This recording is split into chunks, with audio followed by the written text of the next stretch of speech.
Hello my dear friends, how are you? Welcome, I'm Arith Härger and today I'm here for a quick book review, a book I got my hands on this morning, the little book of Viking Age symbols. I've bought it from Härger, an independent publishing house, link in the description of this video. I actually didn't bring the book, I forgot, so give me a moment, please. Right, now, it's not often that there's a chance to also comment on the presentation of a book, and I would like to also do that because I think the overall presentation of the book is very beautiful, very sober colors, right? If you take my meaning, as in the sensibility and thoughtful scheme of it, sort of this somber feeling in an appealing way. A simple presentation that goes well with the chosen color scheme, and I think it really is a very delicate work, right? It also came with this beautiful bookmark and this card, and I also love artwork like this, so it was also pretty cool and very interesting details, right? Just give me a moment, please. No, don't get yourself some ideas. This is chamomile tea, right? In plain August, because I hate myself. As I was saying, some interesting details. Now, on details, that's not what the book is all about, but that's on purpose, right? Overall, I think it is a very good book, succinct, straight to the point. Perhaps at some points a type of information was not so necessary, and perhaps other important points of knowledge could have been chosen or added or exchanged, right? But there it is. The book offers 2 pages for each symbol that was chosen here to be represented, right? In general, many of them only have 1 page for a visual representation or an iconographic representation for the symbol, and another page to talk about the symbol itself. So don't expect great details, right? As it is a quick and general overview of each symbol, which makes reading very easy, and for those just starting out, it has a very good overview. Some points here and there I may disagree with for one reason or another, doesn't matter. But nothing is perfect and nothing too serious, I think. And beyond that, I really have to remember that this is not focused on details and extensive knowledge of each symbol or for each symbol, but rather a quick, succinct and direct presentation, which in itself isn't easy. So overall, I think it's a pretty cool, it's a pretty good book. And perhaps I will make reference here, for example, just a point about the swastika, and I quote, if you please. In a few cases, it appears that the swastika symbol replaces a word or a name. For example, the 9th century sword sable, the swastika symbol replaces the name of the Norse thunder god Thor. This is a very common misconception, right? That has been circulating for many decades now. The swastika is neither a representation of Thor or his hammer Mjolnir, nor in any way associated with Thor or the name Thor.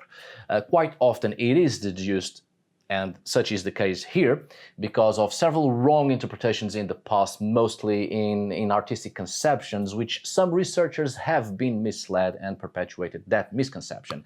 This is something I have talked about in 2 previous videos, actually. One precisely Thor and the swastika, where I've made reference to these misconceptions, their origins, and why the swastika isn't related to Thor at all and never was, and on another video concerning Thor, Horogales, and the swastika in Same drums. If you have the time, of course, please watch those videos.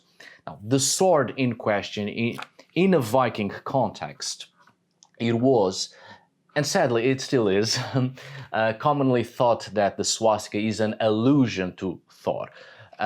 This misconception led to immediately interpret the inscription on the Sebo or Thurmuth sword as being related to Thor, the god Thor, being the swastika used as a rebuzz for the name Thor.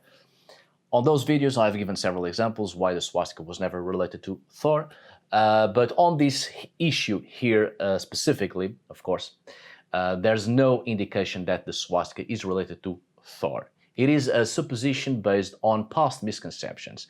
I mean, given Thor's myths makes no sense, absolutely no sense at all, his association or being associated with the swastika. And given the archaeological evidences of the swastika, particularly in allusions, the allusions in particularly important tapestries, the swastika appears to refer to Odin, the god Odin, in Scandinavian context, obviously, and not Thor. But more details on those previously mentioned videos. This is just a book review.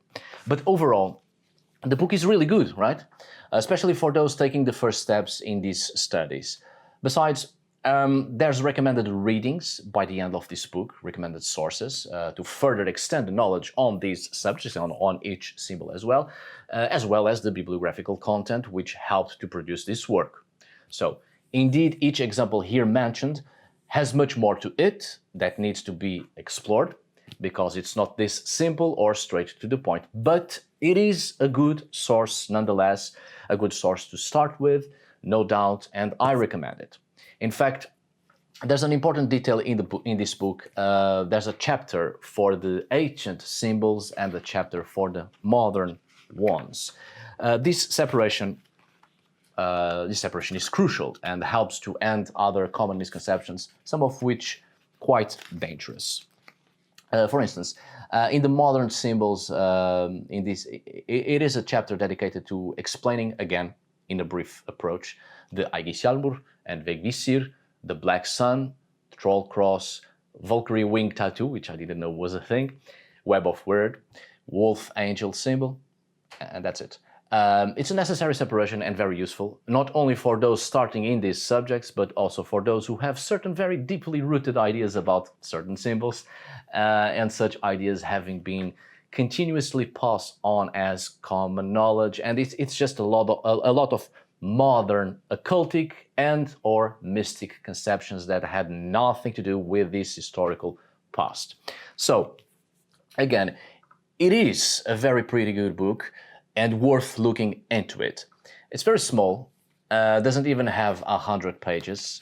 You will read this in less than an hour, surely. I'm saying this because to some of you might not be worth getting it, because I mean there are two important points here which are less good, let's say, which is the number of copies in existence for now, and the price. Apparently, this is the first edition, so there are only 600 copies. Mine is number 515, so there isn't a lot left. Surely, they may do more for next editions, but I'm specifically underlining this because I remember when I did the review on the Icelandic book Sorcerer's Screed, and there weren't a lot of copies to begin with. The book was expensive as well. A lot of people went to buy it because of my review, and they couldn't handle all the requests, and it was a mess, and you actually came to me complaining about it, but I only did a book review on a book I bought, and I have nothing to do with the creation and the selling and the publishing of the product, right? I'm just a costumer. Now, the other less good aspect of this book is the price, right? I find it quite expensive, but that's just me. But some of you might not think it's that expensive at all.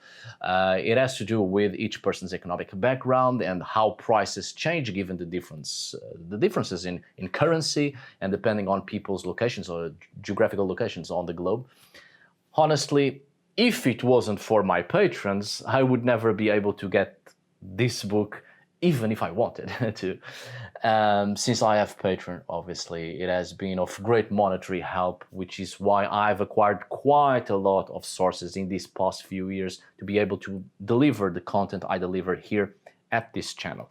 So, special thanks to all of my patrons for their support. Thank you very much. But those two aspects aside, obviously, which I feel like I should warn you about. It is indeed a very good book, and if you can get your hands on it, I don't think you will be disappointed. Even if you are acquainted and well-read concerning these subjects, it always ends up being a trusted source you can easily check from time to time to remember a few details about some symbols, and you won't waste too much time revisiting every book there is. So this one covers a lot of important symbols and delivers the information in a very succinct way.